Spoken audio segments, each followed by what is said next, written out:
Part 1. August. Fate smiled and destiny laughed as she came to my cradle. Natalie Merchant. Wonder. Ordinary. I know I'm not an ordinary 10-year-old kid. I mean, sure, I do ordinary things. I eat ice cream, I ride my bike, I play ball, I have an Xbox. Stuff like that makes me ordinary, I guess. And I feel ordinary, inside. But I know ordinary kids don't make other ordinary kids run away screaming in playgrounds. I know ordinary kids don't get stared at wherever they go. If I found a magic lamp and I could have one wish, I would wish that I had a normal face that no one ever noticed at all. I would wish that I could walk down the street without people seeing me and then doing that look away thing. Here's what I think. The only reason I'm not ordinary is that no one else sees me that way. But I'm kind of used to how I look by now. I know how to pretend I don't see the faces people make. We've all gotten pretty good at that sort of thing. Me, mom and dad, Via. Actually, I take that back. Via's not so good at it. She can get really annoyed when people do something rude. Like, for instance, one time in the playground, some older kids made some noises. I don't even know what the noises were exactly because I didn't hear them myself. But Via heard, and she just started yelling at the kids. That's the way she is. I'm not that way. Via doesn't see me as ordinary. She says she does, but if I were ordinary, she wouldn't feel like she needs to protect me as much. And mom and dad don't see me as ordinary either. They see me as extraordinary. I think the only person in the world who realizes how ordinary I am is me. My name is August, by the way. I won't describe what I look like. Whatever you're thinking, it's probably worse. Why I didn't go to school. Next week, I start 5th grade. Since I've never been to a real school before, I am pretty much totally and completely petrified. People think I haven't gone to school because of the way I look, but it's not that. It's because of all the surgeries I've had. 27 since I was born. The bigger ones happened before I was even 4 years old, so I don't remember those. But I've had 2 or 3 surgeries every year since then. Some big, some small. And because I'm little for my age, and I have some other medical mysteries that doctors never really figured out, I used to get sick a lot. That's why my parents decided it was better if I didn't go to school. I'm much stronger now, though. The last surgery I had was 8 months ago, and I probably won't have to have any more for another couple of years. Mom homeschools me. She used to be a children's book illustrator. She draws really great fairies and mermaids. Her boy stuff isn't so hot, though. She once tried to draw me a Darth Vader, but it ended up looking like some weird mushroom-shaped robot. I haven't seen her draw anything in a long time. I think she's too busy taking care of me and Via. I can't say I always wanted to go to school because that wouldn't be exactly true. What I wanted was to go to school, but only if I could be like every other kid going to school, have lots of friends and hang out after school and stuff like that. I have a few really good friends now. Christopher is my best friend, followed by Zachary and Alex. We've known each other since we were babies, and since they've always known me the way I am, they're used to me. When we were little, we used to have playdates all the time, but then Christopher moved to Bridgeport in Connecticut. That's more than an hour away from where I live in North River Heights, which is at the top tip of Manhattan. And Zachary and Alex started going to school. It's funny, even though Christopher is the one who moved far away, I still see him more than I see Zachary and Alex. They have all these new friends now. If we bump into each other on the street, they're still nice to me, though. They always say hello. Friends, too, but not as good as Christopher and Zach and Alex were. For instance, Zach and Alex always invited me to their birthday parties when we were little, but Joel and Amon and Gabe never did. Emma invited me once, but I haven't seen her in a long time. And of course I always go to Christopher's birthday. Maybe I'm making too big a deal about birthday parties. How I came to life. I like when Mom tells the story because it makes me laugh so much. It's not funny in a way a joke is funny, but when Mom tells it, Via and I just start cracking up. So when I was in my mom's stomach, no one had any idea I would come out looking the way I look. Mom had Via 4 years before, and that had been such a walk in the park, Mom's expression, that there was no reason to run any special tests. About 2 months before I was born, the doctors realized there was something wrong with my face, but they didn't think it was going to be bad. They told Mom and Dad I had a cleft palate and some other stuff going on. They called it small anomalies. There were two nurses in the delivery room the night I was born. One was very nice and sweet. The other one, Mom said, did not seem at all nice or sweet. She had very big arms, and here comes the funny part. She kept farting. Like she'd bring Mom some ice chips and then fart. She'd check Mom's blood pressure and fart. Mom says it was unbelievable because the nurse never even said excuse me. Meanwhile, Mom's regular doctor wasn't on duty that night. So Mom got stuck with this cranky kid doctor she and Dad named Doogie after some old TV show or something. They didn't actually call him that to his face. But Mom says that even though everyone in the room was kind of grumpy, Dad kept making her laugh all night long. When I came out of Mom's stomach, she said the whole room got very quiet. Mom didn't even get a chance to look at me because the nice nurse immediately rushed me out of the room. Dad was in such a hurry to follow her that he dropped the video camera, which broke into a million pieces. And then Mom got very upset and tried to get out of bed to see where they were going. But the farting nurse put her very big arms on Mom to keep her down in the bed. They were practically fighting because Mom was hysterical and the farting nurse was yelling at her to stay calm, and then they both started screaming for the doctor. But guess what? He had fainted right on the floor. So when the farting nurse saw that he had fainted, she started pushing him with her foot to get him to wake up, yelling at him the whole time. "What kind of doctor are you? What kind of doctor are you? Get up, get up!" And then all of a sudden she let out the biggest, loudest, smelliest fart in the history of farts. Mom thinks it was actually the fart that finally woke the doctor.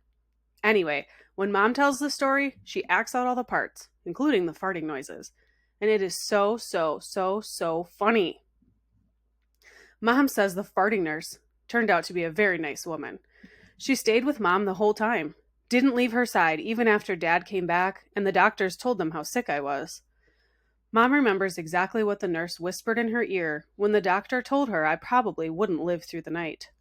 "Everyone born of God overcometh the world."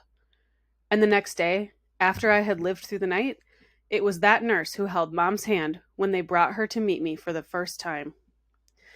Mom says by then they had told her all about me. She had been preparing herself for the seeing of me. But she says that when she looked down into my tiny, mushed-up face for the first time, all she could see was how pretty my eyes were. Mom is beautiful, by the way, and Dad is handsome. Via is pretty, in case you were wondering. Christopher's house. I was really bummed when Christopher moved away 3 years ago. We were both around 7 then. We used to spend hours playing with our Star Wars action figures and dueling with our lightsabers. I miss that. Last spring, we drove over to Christopher's house in Bridgeport. Me and Christopher were looking for snacks in the kitchen, and I heard Mom talking to Lisa, Christopher's mom, about my going to school in the fall. I had never, ever heard her mention school before. "What are you talking about?" I said. Mom looked surprised, like she hadn't meant for me to hear that. "You should tell him what you've been thinking, Isabel," Dad said. He was on the other side of the living room talking to Christopher's dad. "We should talk about this later," said Mom. "No, I want to know what you're talking about," I answered. "Don't you think you're ready for school, Augie?" Mom said. "No," I said. "I don't either," said Dad. "Then that's it. Case closed," I said, shrugging, and I sat in her lap like I was a baby. "I just think you need to learn more than I can teach you," Mom said.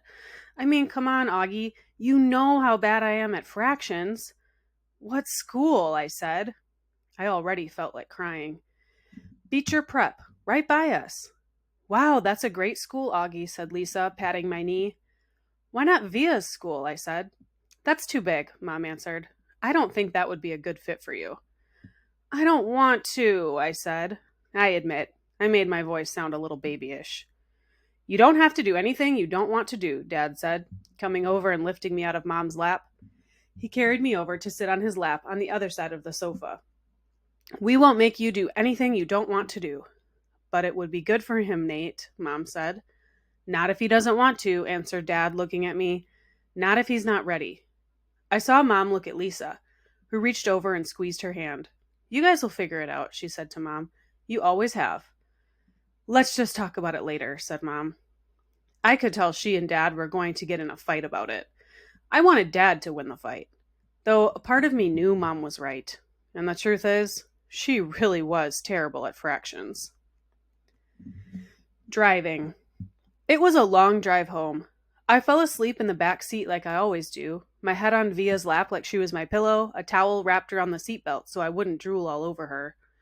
Via fell asleep too, and Mom and Dad talked quietly about grown-up things I didn't care about. I don't know how long I was sleeping, but when I woke up, there was a full moon outside the car window. It was a purple night, and we were driving on a highway full of cars. And then I heard Mom and Dad talking about me. "We can't keep protecting him," Mom whispered to Dad, who was driving. "We can't just pretend he's going to wake up tomorrow and this isn't going to be his reality, because it is, Nate, and we have to help him learn to deal with it. We can't just keep avoiding situations that... So sending him off to middle school like a lamb to the slaughter," Dad answered angrily, but he didn't even finish his sentence because he saw me in the mirror looking up. "What's a lamb to the slaughter?" I asked sleepily. "Go back to sleep, Augie," Dad said softly. "Everyone will stare at me at school," I said, suddenly crying. "Honey," Mom said. She turned around in the front seat and put her hand on my hand. "You know, if you don't want to do this, you don't have to. But we spoke to the principal there and told him about you, and he really wants to meet you." "What did you tell him about me?" "How funny you are, and how kind and smart. When I told him you read Dragon Rider when you were 6, he was like, 'Wow, I have to meet this kid.'" "Did you tell him anything else?" I said. Mom smiled at me. Her smile kind of hugged me. "I told him about all your surgeries and how brave you are," she said. "So he knows what I look like?" I asked. "Well, we brought pictures from last summer in Montauk," Dad said. "We showed him pictures of the whole family. And that great shot of you holding that flounder on the boat."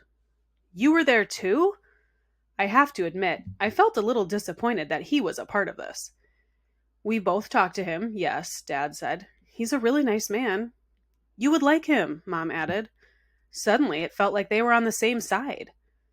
"Wait, so when did you meet him?" I said. "He took us on a tour of the school last year," Mom said. "Last year?" I said. "So you've been thinking about this for a whole year and you didn't tell me?" "We didn't know if you'd even get in, Augie," answered Mom. "It's a very hard school to get into. There's a whole admissions process. I didn't see the point in telling you and having you get all worked up about it unnecessarily." "But you're right, Augie. We should have told you when we found out last month that you got in," said Dad. "In hindsight," sighed Mom. "Yes, I guess." "Did that lady who came to the house that time have something to do with this?" I said. "The one that gave me that test?" "Yes, actually," said Mom, looking guilty. "Yes." "You told me it was an IQ test," I said. "I know. Well, that was a white lie," she answered. "It was a test you needed to take to get into the school. You did very well on it, by the way." "So you lied," I said. "A white lie, but yes. Sorry," she said, trying to smile. But when I didn't smile back, she turned around in her seat and faced forward. "What's a lamb to the slaughter?" I said. Mom sighed and gave Daddy a look. "I shouldn't have said that," Dad said, looking at me in the rearview mirror. "It's not true. Here's the thing. Mommy and I love you so much, we want to protect you any way we can. It's just sometimes we want to do it in different ways." "I don't want to go to school," I answered, folding my arms. "It would be good for you, Augie," said Mom. "Maybe I'll go next year," I answered, looking out the window. "This year would be better, Augie," said Mom. "You know why? Because you'll be going into 5th grade. And that's the first year of middle school, for everyone. You won't be the only new kid." "I'll be the only kid who looks like me," I said. "I'm not going to say it won't be a big challenge for you, because you know better than that," she answered. "But it'll be good for you, Augie. You'll make lots of friends, and you'll learn things you'd never learn with me." She turned in her seat again and looked at me. "When we took the tour, you know what they had in their science lab? A little baby chick that was just hatching out of its egg. It was so cute. Augie, it actually kind of reminded me of you when you were a little baby. With those big brown eyes of yours." I usually love when they talk about when I was a baby. Sometimes I want to curl up into a tiny little ball and let them hug me and kiss me all over. I miss being a baby, not knowing stuff. But I wasn't in the mood for that now. "I don't want to go," I said. "How about this? Can you at least meet Mr. Tushman before making up your mind?" Mom asked. "Mr. Tushman?" I said. "He's the principal," answered Mom. "Mr. Tushman?" I repeated. I know, right? Dad answered, smiling and looking at me in the rearview mirror. Can you believe that name, Augie? I mean, who on earth would ever agree to have a name like Mr. Tushman? I smiled, even though I didn't want to let them see me smile. Dad was the one person in the world who could make me laugh, no matter how much I didn't want to laugh. Dad always made everyone laugh. Augie, you should go to that school just so you can hear his name said over the loudspeaker, Dad said excitedly. Can you imagine how funny that would be? Hello, hello, paging Mr. Tushman. He was using a fake high old lady voice. Hi, Mr. Tushman. I see you're running a little behind today. Did you get your car rear-ended again? What a bum rap. I started laughing, not even because I thought he was being that funny, but because I wasn't in the mood to stay mad anymore. It could be worse, though, Dad continued in his normal voice. Mommy and I had a professor in college called Miss Butt. Mom was laughing now, too. Is that for real? I said. Roberta Butt, Mom answered, raising her hand as if to swear. Bobby Butt. She had huge cheeks, said Dad. Nate, said Mom. What? She had big cheeks, is all I'm saying. Mom laughed and shook her head at the same time. Hey, I know, said Dad excitedly. Let's fix them up on a blind date. Can you imagine? Miss Butt, meet Mr. Tushman. Mr. Tushman, here's Miss Butt. They could get married and have a bunch of little tushies. Poor Mr. Tushman, answered Mom, shaking her head. Augie hasn't even met the man yet, Nate. Who's Mr. Tushman? Via said groggily. She had just woken up. He's the principal of my new school, I answered. Paging Mr. Tushman. I would have been more nervous about meeting Mr. Tushman if I'd known I was also going to be meeting some kids from the new school. But I didn't know, so if anything, I was kind of giggly. I couldn't stop thinking about all the jokes Daddy had made about Mr. Tushman's name. So when me and Mom arrived at Beecher Prep a few weeks before the start of school, and I saw Mr. Tushman standing there, waiting for us at the entrance, I started giggling right away. He didn't look at all like what I pictured, though. I guess I thought he would have a huge butt, but he didn't. In fact, he was a pretty normal guy, tall and thin, old but not really old. He seemed nice. He shook my mom's hand first. Hi, Mr. Tushman. It's so nice to see you again, said Mom. This is my son, August. Mr. Tushman looked right at me and smiled and nodded. He put his hand out for me to shake. Hi, August, he said totally normally. It's a pleasure to meet you. Hi, I mumbled, dropping my hand into his hand while I looked down at his feet. He was wearing red Adidas. So, he said, kneeling down in front of me, so I couldn't look at his sneakers, but had to look at his face. Your mom and dad have told me a lot about you. Like, what have they told you? I asked. Sorry? Honey, you have to speak up, said Mom. Like what? I asked, trying not to mumble. I admit, I have a bad habit of mumbling. Well, that you like to read, said Mr. Tushman, and that you're a great artist. He had blue eyes with white eyelashes. And you're into science, right? Uh-huh, I said, nodding. We have a couple of great science electives at Beecher, he said. Maybe you'll take one of them? Uh-huh, I said, though I had no idea what an elective was. So, are you ready to take a tour? You mean we're doing that now? I said. Did you think we were going to the movies? He answered, smiling as he stood up. You didn't tell me we were taking a tour, I said to Mom in my accusing voice. Augie, she started to say. It'll be fine, August, said Mr. Tushman, holding out his hand to me. I promise. I think he wanted me to take his hand, but I took Mom's instead. He smiled and started walking toward the entrance. Mommy gave my hand a little squeeze, though I don't know if it was an I love you squeeze or an I'm sorry squeeze. Probably a little of both. The only school I'd ever been inside before was Via's, when I went with Mom and Dad to watch Via sing in spring concerts and stuff like that. This school was very different. It was smaller. It smelled like a hospital. Nice Mrs. Garcia. We followed Mr. Tushman down a few hallways. There weren't a lot of people around, and the few people who were there didn't seem to notice me at all, though that may have been because they didn't see me. I sort of hid behind Mom as I walked.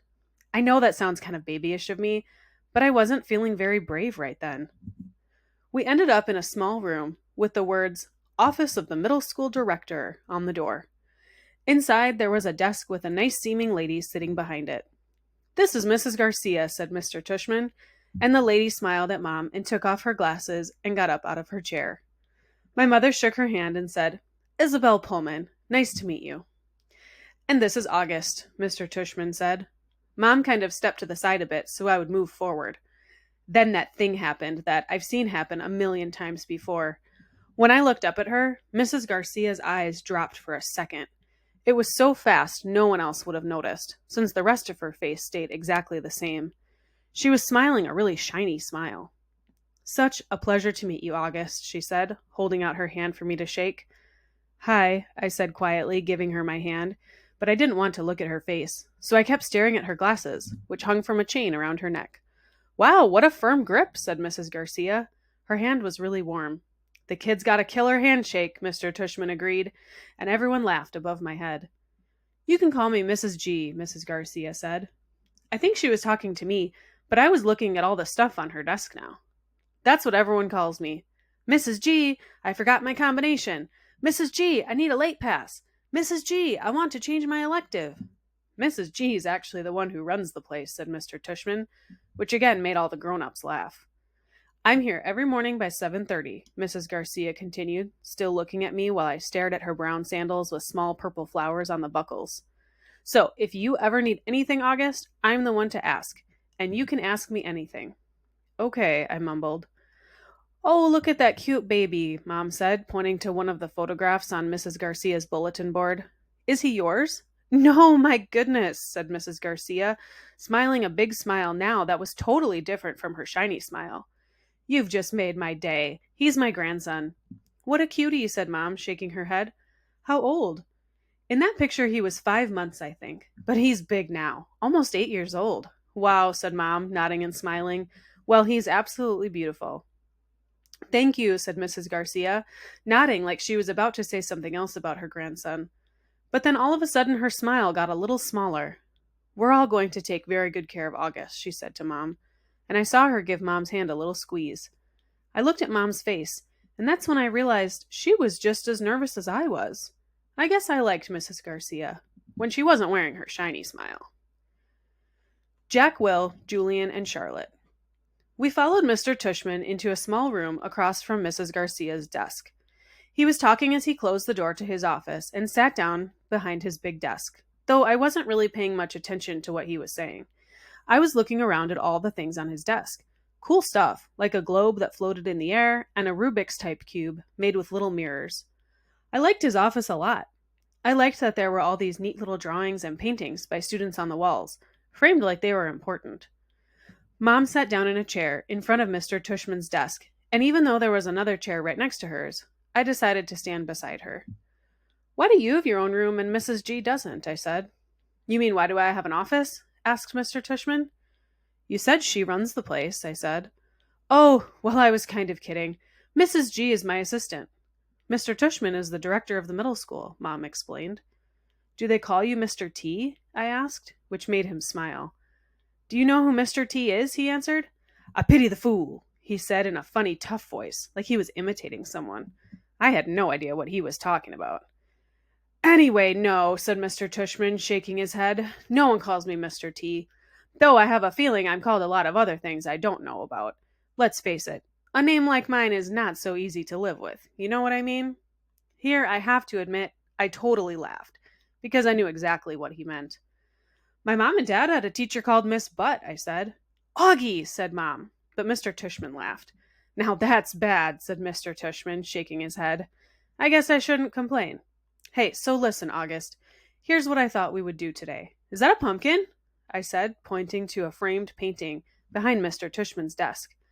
"Augie, sweetie, don't interrupt," said Mom. "You like it?" said Mr. Tushman, turning around and looking at the painting. "I do too. And I thought it was a pumpkin too, until the student who gave it to me explained that it is actually not a pumpkin. It is, are you ready for this? A portrait of me. Now, August, I ask you, do I really look that much like a pumpkin?" "No," I answered, though I was thinking yes. Something about the way his cheeks puffed out when he smiled made him look like a jack-o'-lantern. Just as I thought that, it occurred to me how funny that was. Cheeks, Mr. Tushman, and I started laughing a little. I shook my head and covered my mouth with my hand. Mr. Tushman smiled like he could read my mind. I was about to say something else, but then all of a sudden I heard other voices outside the office. Kids' voices. I'm not exaggerating when I say this, but my heart literally started beating like I'd just run the longest race in the world. The laughter I had inside just poured out of me. The thing is, when I was little, I never minded meeting new kids because all the kids I met were really little too. What's cool about really little kids is that they don't say stuff to try to hurt your feelings, even though sometimes they do say stuff that hurts your feelings, but they don't actually know what they're saying. Big kids, though, they know what they're saying, and that is definitely not fun for me. One of the reasons I grew my hair long last year was that I like how my bangs cover my eyes. It helps me block out the things I don't want to see. Mrs. Garcia knocked on the door and poked her head inside. "They're here, Mr. Tushman," she said. "Who's here?" I said. "Thanks," said Mr. Tushman to Mrs. Garcia. "August, I thought it would be a good idea for you to meet some students who'll be in your homeroom this year. I figured they could take you around the school a bit, show you the lay of the land, so to speak." "I don't want to meet anyone," I said to Mom. Mr. Tushman was suddenly right in front of me, his hands on my shoulders. He leaned down and said very softly in my ear, "It'll be okay, August. These are nice kids, I promise." "You're going to be okay, Augie," Mom whispered with all her might. Before she could say anything else, Mr. Tushman opened the door to his office. "Come on in, kids," he said, and in walked 2 boys and a girl. None of them looked over at me or Mom. They stood by the door, looking straight at Mr. Tushman like their lives depended on it. "Thanks so much for coming, guys, especially since school doesn't start until next month," said Mr. Tushman. "Have you had a good summer?" All of them nodded, but no one said anything. "Great, great," said Mr. Tushman. "So, guys, I wanted you to meet August, who's going to be a new student here this year. August, these guys have been students at Beecher Prep since kindergarten, though of course they were in the lower school building. But they know all the ins and outs of the middle school program, and since you're all in the same homeroom, I thought it would be nice if you got to know each other a little before school started, okay? So kids, this is August. August, this is Jack Will." Jack Will looked at me and put out his hand. When I shook it, he kind of half smiled and said, "Hey," and looked down really fast. "This is Julian," said Mr. Tushman. "Hey," said Julian, and did the same exact thing as Jack Will. Took my hand, forced a smile, looked down fast. "And Charlotte," said Mr. Tushman. Charlotte had the blondest hair I've ever seen. She didn't shake my hand, but gave me a quick little wave and smiled. "Hi, August. Nice to meet you," she said. "Hi," I said, looking down. She was wearing bright green Crocs. "So," said Mr. Tushman, put his hands together in a kind of slow clap, "what I thought you guys could do is take August on a little tour of the school. Maybe you could start on the 3rd floor? That's where your homeroom class is going to be. Room 301. I think. Mrs. G is room 301, Mrs. Garcia called out from the other room. Room 301, Mr. Tushman nodded. "And then you can show August the science labs and the computer room. Then work your way down to the library and the performance space on the 2nd floor. Take him to the cafeteria, of course." "Should we take him to the music room?" asked Julian. "Good idea, yes," said Mr. Tushman. "August, do you play any instruments?" "No," I said. It wasn't my favorite subject, on account of the fact that I don't really have ears. Well, I do, but they don't exactly look like normal ears. "Well, you may enjoy seeing the music room anyway," said Mr. Tushman. "We have a very nice selection of percussion instruments." "August, you've been wanting to learn to play the drums," Mom said, trying to get me to look at her. But my eyes were covered by my bangs as I stared at a piece of old gum that was stuck to the bottom of Mr. Tushman's desk. "Great! Okay, so why don't you guys get going," said Mr. Tushman. "Just be back here in..." He looked at Mom. "Half an hour, okay?" I think Mom nodded. "So is that okay with you, August?" he asked me. I didn't answer. "Is that okay, August?" Mom repeated. I looked at her now. I wanted her to see how mad I was at her. But then I saw her face and just nodded. She seemed more scared than I was. The other kids had started out the door, so I followed them. "See you soon," said Mom, her voice sounding a little higher than normal. I didn't answer her. The Grand Tour. Jack, Will, Julian, Charlotte, and I went down a big hallway to some wide stairs. No one said a word as we walked up to the 3rd floor. When we got to the top of the stairs, we went down a little hallway full of lots of doors. Julian opened the door marked 301. "This is our homeroom," he said, standing in front of the half-open door. "We have Ms. Potosa. They say she's okay, at least for homeroom. I heard she's really strict if you get her for math, though." "That's not true," said Charlotte. "My sister had her last year and said she's totally nice." "Not what I heard," answered Julian, "but whatever." He closed the door and continued walking down the hallway. "This is a science lab," he said when we got to the next door. And just like he did 2 seconds ago, he stood in front of the half-open door and started talking. He didn't look at me once while he talked, which was okay because I wasn't looking at him. Either. "You won't know who you have for science until the first day of school, but you want to get Mr. Holler. He used to be in the lower school. He would play this giant tuba in class." "It was a baritone horn," said Charlotte. "It was a tuba," answered Julian, closing the door. "Dude, let him go inside so he can check it out," Jack Will told him, pushing past Julian and opening the door. "Go inside if you want," Julian said. It was the first time he looked at me. I shrugged and walked over to the door. Julian moved out of the way quickly, like he was afraid I might accidentally touch him if I passed by him. "Nothing much to see," Julian said, walking in after me. He started pointing to a bunch of stuff around the room. "That's the incubator. That big black thing is the chalkboard. These are the desks. These are the chairs. Those are the Bunsen burners. This is a gross science poster. This is chalk. This is the eraser." "I'm sure he knows what an eraser is," Charlotte said, sounding a little like Via. "How would I know what he knows?" Julian answered. "Mr. Tushman said he's never been to a school before." "You know what an eraser is, right?" Charlotte asked me. I admit I was feeling so nervous that I didn't know what to say or do except look at the floor. "Hey, can you talk?" asked Jack Will. "Yeah." I nodded. I still really hadn't looked at any of them yet, not directly. "You know what an eraser is, right?" asked Jack Will. "Of course," I mumbled. "I told you there was nothing to see in here," said Julian, shrugging. "I have a question," I said, trying to keep my voice steady. What exactly is homeroom? Is that like a subject?" "No, that's just your group," explained Charlotte, ignoring Julian's smirk. "It's like where you go when you get to school in the morning, and your homeroom teacher takes attendance and stuff like that. In a way, it's your main class, even though it's not really a class. I mean, it's a class, but—" "I think he gets it, Charlotte," said Jack Will. "Do you get it?" Charlotte asked me. "Yeah," I nodded at her. "Okay, let's get out of here," said Jack Will, walking away. "Wait, Jack, we're supposed to be answering questions," said Charlotte. Jack Will rolled his eyes a little as he turned around. "Do you have any more questions?" he asked me. No," I answered. "Oh, well, actually, yes. Is your name Jack or Jack Will?" "Jack is my first name. Will is my last name."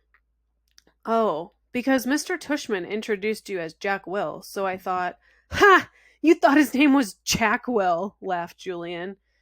"Yeah, some people call me by my first and last name," Jack said, shrugging. "I don't know why. Anyway, can we go now?" "Yeah, let's go to the performance space next," said Charlotte, leading the way out of the science room. "It's very cool. You'll like it, August." The performance space. Charlotte basically didn't stop talking as we headed down to the second floor. She was describing the play they had put on last year, which was Oliver. She played Oliver even though she's a girl. As she said this, she pushed open the double doors to a huge auditorium. At the other end of the room was a stage. Charlotte started skipping toward the stage. Julian ran after her, and then turned around halfway down the aisle. "Come on," he said loudly, waving for me to follow him, which I did. "There were like hundreds of people in the audience that night," said Charlotte, and it took me a second to realize she was still talking about Oliver. I was so nervous. I had so many lines, and I had all these songs to sing. It was so hard. Although she was talking to me, she really didn't look at me much. On opening night, my parents were all the way in the back of the auditorium, like where Jack is right now. But when the lights are off, you can't really see that far back. So I was like, "Where are my parents? Where are my parents?" And then Mr. Resnick, our theater arts teacher last year, he said, "Charlotte, stop being such a diva." And I was like, "Okay." And then I spotted my parents, and I was totally fine. I didn't forget a single line.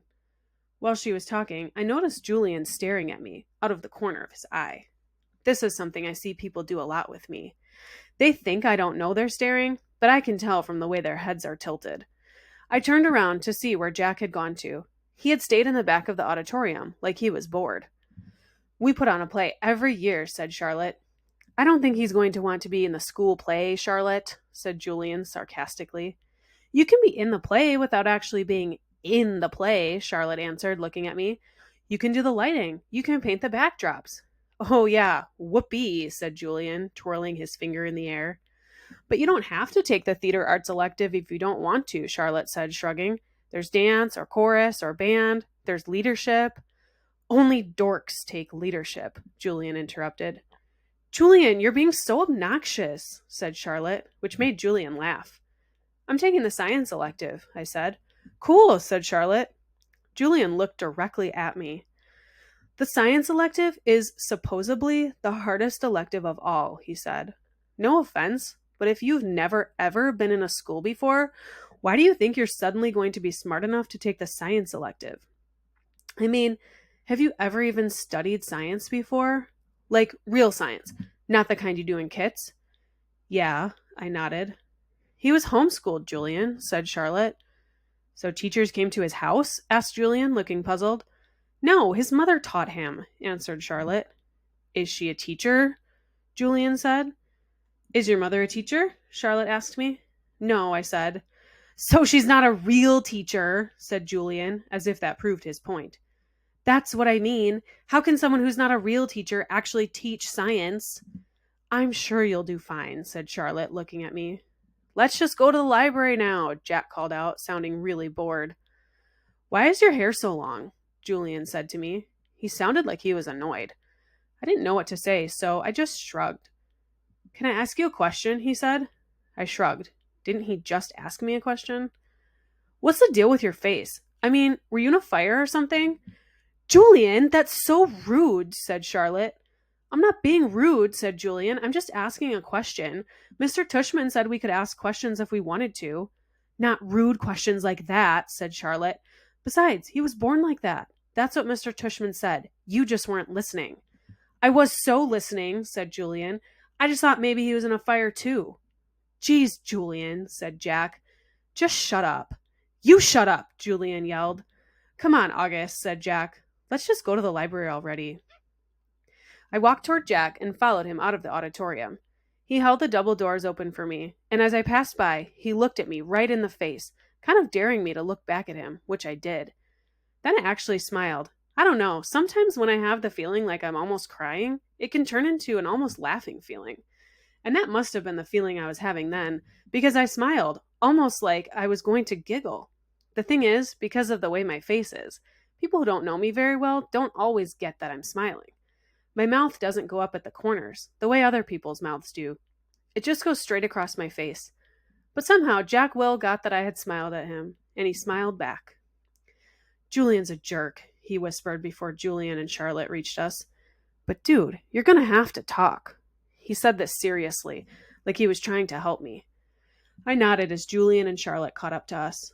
We were all quiet for a second, all of us just kind of nodding, looking at the floor. Then I looked up at Julian. The words, supposedly, by the way, I said. What are you talking about? You said supposedly before, I said. I did not. Yeah, you did, Charlotte nodded. You said the science elective is supposedly really hard. I heard you. I absolutely did not, he insisted. Whatever, said Jack. Let's just go. Yeah, let's just go, agreed Charlotte, following Jack down the stairs to the next floor. I started to follow her, but Julian cut right in front of me, which actually made me stumble backward. Oops, sorry about that, said Julian, but I could tell from the way he looked at me that he wasn't really sorry at all. The deal. Mom and Mr. Tushman were talking when we got back to the office. Mrs. Garcia was the first to see us come back, and she started smiling her shiny smile as we walked in. So, August, what did you think? Did you like what you saw? She asked. Yeah, I nodded, looking over at Mom. Jack, Julian, and Charlotte were standing by the door, not sure where to go or if they were still needed. I wondered what else they'd been told about me before they'd met me. Did you see the baby chick? Mom asked me. As I shook my head, Julian said, Are you talking about the baby chicks in science? Those get donated to a farm at the end of every school year. Oh, said Mom, disappointed. But they hatch new ones every year in science, Julian added. So August will be able to see them again in the spring. Oh, good, said Mom, eyeing me. They were so cute, August. I wish she wouldn't talk to me like I was a baby in front of other people. So, August, said Mr. Tushman, did these guys show you around enough, or do you want to see more? I realize I forgot to ask them to show you the gym. We did anyway, Mr. Tushman, said Julian. Excellent, said Mr. Tushman. And I told him about the school play and some of the electives, said Charlotte. Oh no, she said suddenly. We forgot to show him the art room. That's okay, said Mr. Tushman. But we can show it to him now, Charlotte offered. Don't we have to pick up Via soon? I said to Mom. That was our signal for my telling Mom if I really wanted to leave. Oh, you're right, said Mom, getting up. I could tell she was pretending to check the time on her watch. I'm sorry, everybody. I lost track of time. We have to go pick up my daughter at her new school. She's taking an unofficial tour today. This part wasn't a lie. That Via was checking out her new school today. The part that was a lie was that we were late picking her up at the school, which we weren't. She was coming home with Dad later. Where does she go to school? Asked Mr. Tushman, getting up. She's starting Faulkner High School this fall. Wow, that's not an easy school to get into. Good for her. Thank you, said Mom, nodding. It'll be a bit of a schlep, though. The A train down to 86th, then the crosstown bus all the way to the east side.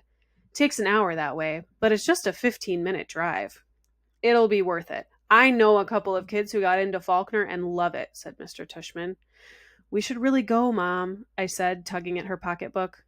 We said goodbye kind of quickly after that. I think Mr. Tushman was a little surprised that we were leaving so suddenly, and then I wondered if he would blame Jack and Charlotte, even though it was really only Julian who made me feel kind of bad. Everyone was really nice, I made sure to tell Mr. Tushman before we left. I look forward to having you as a student, said Mr. Tushman, patting my back. Bye, I said to Jack, Charlotte, and Julian, but I didn't look at them, or look up at all, until I left the building. Home. As soon as we had walked at least half a block from the school, Mom said, So, how did it go? Did you like it? Not yet, Mom. When we get home, I said. The moment we got inside the house, I ran to my room and threw myself onto my bed. I could tell Mom didn't know what was up, and I guess I really didn't either. I felt very sad and a tiny bit happy at the exact same time. Kind of like that laughing, crying feeling all over again. My dog Daisy followed me into the room, jumped on the bed, and started licking me all over my face. Who's a good girlie? I said in my dad voice. Who's a good girlie? Is everything okay, sweetness? Mom said. She wanted to sit down beside me, but Daisy was hogging the bed. Excuse me, Daisy. She sat down, nudging Daisy over. Were those kids not nice to you, Augie? Oh, no, I said, only half lying. They were okay. But were they nice? Mr. Tushman went out of his way to tell me what sweet kids they are. Uh-huh, I nodded, but I kept looking at Daisy, kissing her on the nose and rubbing her ear until her back leg did that little flea scratch shake. That boy Julian seemed especially nice, Mom said. Oh, no, he was the least nice. I liked Jack, though. He was nice. I thought his name was Jack Will, but it's just Jack. Wait, maybe I'm getting them confused. Which one was the one with the dark hair that was brushed forward? Julian. And he wasn't nice? No, not nice. Oh, she thought about this for a second. Okay, so is he the kind of kid who's one way in front of grown-ups and another way in front of kids? Yeah, I guess. Ah, I hate those, she answered, nodding. He was like, So, August, what's the deal with your face? I said, looking at Daisy the whole time. Were you in a fire or something? Mom didn't say anything. When I looked up at her, I could tell she was completely shocked. He didn't say it in a mean way, I said quickly. He was just asking.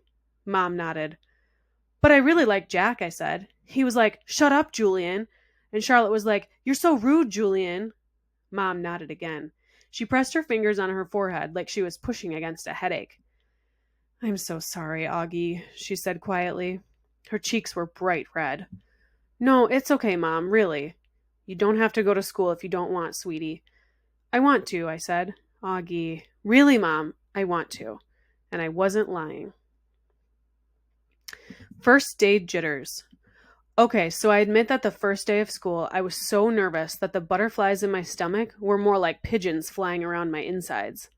Mom and Dad were probably a little nervous too, but they acted all excited for me, taking pictures of me and Via before we left the house, since it was Via's first day of school too. Up until a few days before, we still weren't sure I would be going to school at all. After my tour of the school, Mom and Dad had reversed sides on whether I should go or not. Mom was now the one saying I shouldn't go, and Dad was saying I should. Dad had told me he was really proud of how I'd handled myself with Julian, and that I was turning into quite the strong man. And I heard him tell Mom that he now thought she had been right all along. But Mom, I could tell, wasn't so sure anymore. When Dad told her that he and Via wanted to walk me to school today too, since it was on the way to the subway station, Mom seemed relieved that we would all be going together. And I guess I was too. Even though Beecher Prep is just a few blocks from our house, I've only been on that block a couple of times before. In general, I try to avoid blocks where there are lots of kids roaming around. On our block, everybody knows me and I know everybody. I know every brick and every tree trunk and every crack in the sidewalk. I know Mrs. Grimaldi, the lady who's always sitting by her window, and the old guy who walks up and down the street whistling like a bird. I know the deli on the corner where Mom gets our bagels, and the waitresses at the coffee shop who all call me honey and give me lollipops whenever they see me. I love my neighborhood of North River Heights, which is why it was so strange to be walking down these blocks, feeling like it was all new to me suddenly. Amesfort Avenue, a street I've been down a million times, looked totally different for some reason. Full of people I never saw before, waiting for buses, pushing strollers. We crossed Amesfort and turned up Heights Place. Via walked next to me like she usually does, and Mom and Dad were behind us. As soon as we turned the corner, we saw all the kids in front of the school, hundreds of them talking to each other in little groups, laughing, or standing with their parents who were talking with other parents. I kept my head way down. "Everyone's just as nervous as you are," said Via in my ear. "Just remember that this is everyone's first day of school, okay?" Mr. Tushman was greeting students and parents in front of the school entrance. I have to admit, so far, nothing bad had happened. I didn't catch anyone staring or even noticing me. Only once did I look up to see some girls looking my way and whispering with their hands cupped over their mouths, but they looked away when they saw me notice them. We reached the front entrance. "Okay, so this is it, big boy," said Dad, putting his hands on top of my shoulders. "Have a great first day. I love you," said Via, giving me a big kiss and a hug. "You too," I said. "I love you, Augie," said Dad, hugging me. "Bye." Then Mom hugged me, but I could tell she was about to cry, which would have totally embarrassed me, so I just gave her a fast, hard hug, turned, and disappeared into the school. Locks. I went straight to room 301 on the third floor. Now I was glad I'd gone on that little tour, because I knew exactly where to go and didn't have to look up once. I noticed that some kids were definitely staring at me now. I did my thing of pretending not to notice. I went inside the classroom, and the teacher was writing on the chalkboard, while all the kids started sitting at different desks. The desks were in a half circle facing the chalkboard, so I chose the desk in the middle toward the back, which I thought would make it harder for anyone to stare at me. I still kept my head way down, just looking up enough from under my bangs to see everyone's feet. As the desk started to fill up, I did notice that no one sat down next to me. A couple of times someone was about to sit next to me, then changed his or her mind at the last minute and sat somewhere else. "Hey, August!" It was Charlotte, giving me her little wave as she sat down at a desk in the front of the class. Why anyone would ever choose to sit way up front in a class, I don't know. "Hey," I said, nodding hello. Then I noticed Julian was sitting a few seats away from her, talking to some other kids. I know he saw me, but he didn't say hello. Suddenly, someone was sitting down next to me. It was Jack Will. "Jack." "What's up?" he said, nodding at me. "Hey, Jack," I answered, waving my hand, which I immediately wished I hadn't done because it felt kind of uncool. "Okay, kids, okay, everybody, settle down," said the teacher, now facing us. She had written her name, Ms. Potosa, on the chalkboard. "Everybody find a seat, please. Come in," she said to a couple of kids who had just walked in the room. "There's a seat right there and right there." She hadn't noticed me yet. "Now, the first thing I want everyone to do is stop talking and—" She noticed me. "Put your backpacks down and quiet down." She had only hesitated for a millionth of a second, but I could tell the moment she saw me. Like I said, I'm used to it by now. "I'm going to take attendance and do the seating chart," she continued, sitting on the edge of her desk. Next to her were 3 neat rows of accordion folders. When I call your name, come up and I'll hand you a folder with your name on it. It contains your class schedule and your combination lock, which you should not try to open until I tell you to. Your locker number is written on the class schedule. Be forewarned that some lockers are not right outside this class, but down the hall. And before anyone even thinks of asking, no, you cannot switch lockers and you can't switch locks. Then, if there's time at the end of this period, we're all going to get to know each other a little better, okay? Okay. She picked up the clipboard on her desk and started reading the names out loud. Okay, so Julian Albans, she said, looking up. Julian raised his hand and said, here, at the same time. Hi, Julian, she said, making a note on her seating chart.